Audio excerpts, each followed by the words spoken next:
Okay, this video is an update from the shower door we had. I want to show this. Go ahead, Kay, shut that for me, please.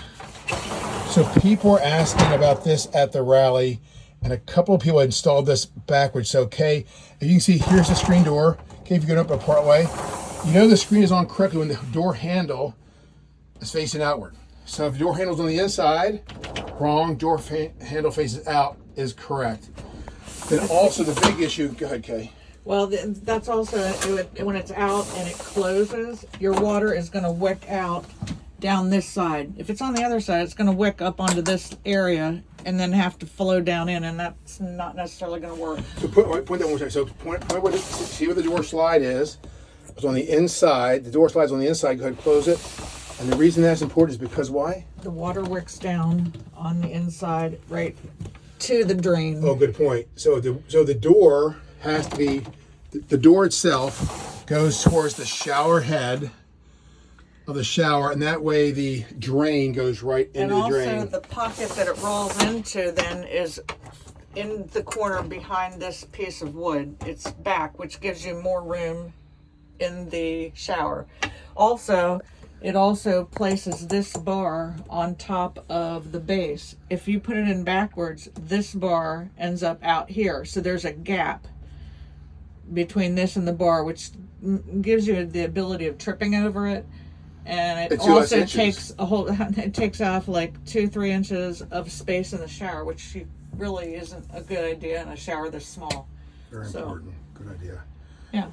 But then also you have to be aware before you put it up, like hold it in place before you glue it and try the door, because in our case, these brackets stuck out like this far. So I had to reset the door. I had to take this out, block the holes, and re-drill so that this, it depends on the kind of door you have. A lot of people don't have that hinge, but you need to check that before you start anything, because if they're sticking out and you try to shut the door, it's gonna run into that. Okay. While we're here as an extra, 2 more things. People also asked us, as you know, we took out the sink. We didn't need it. And we went to a real licensed plumber to have real plumbing done. I wasn't comfortable doing plumbing work. But people asked me, now that we have a real shower, yes, it used a lot of water. The good news is the well heater totally keeps up for 10-15 minutes. You got a nice warm shower.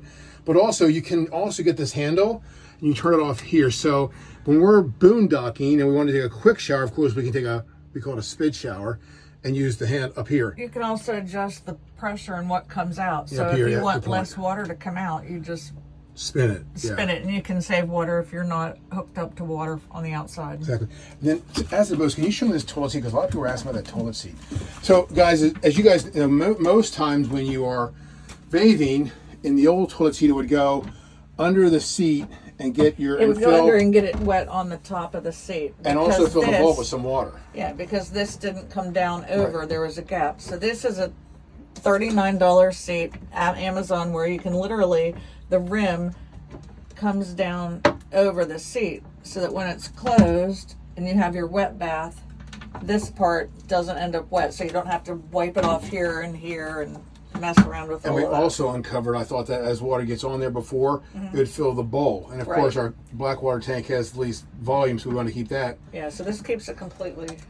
I didn't see any water going into the bowl during showering with this new and it's also silent top. Close. Yeah, so it's also silent close, which may be important if you're waking your wife up at 7 in the morning. Dropping it, yes. Yeah, dropping it. And then people asked about this case. Where did you get this? That's also Amazon. It's my little medicine cabinet.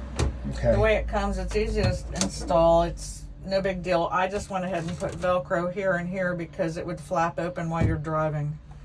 So when it closes now, it stays shut. I have never had anything fall out of it. Perfect. So. Okay, thank you. Most importantly, guys, for this video is this connection. So the key important things are, one, you should see the handle facing outside. I'm on the outside, case on the inside. On the outside, towards the metal. Outside. When it closes towards the shower drain. So it just emptying out here, draining here. When you close it, it'll wick itself away here, and then drain right into the drain. Versus if you do it backwards, it'll drain here and drain the toilet the whole way down, which means you're never gonna have your eye. And then the last thing came was what? This there's two more things. This, you make sure the thing is out, then this bar should definitely not show any gaps. It shouldn't be sticking out here. It should be back in against this piece. And also make sure before you do anything that you verify your The hinges. I've missed it. That's a really good point. don't stick out. Yeah. Okay. Anything else we should talk about this? Nope. I think that's Hope it. this helps. We're always happy to help people. We get a ton of PMs, but at the rally, a couple of people were specifically had done this just backwards. They had, as Kay showed, they did this backwards, so there's a gap, and that means you can trip. This bar is here. You could trip over it, and of course, then you could also get more water. This way, it's tight, and you don't lose 3 inches times 5 feet. And the water wicks the correct way. And the water wicks the correct way. Really important. Thanks, honey.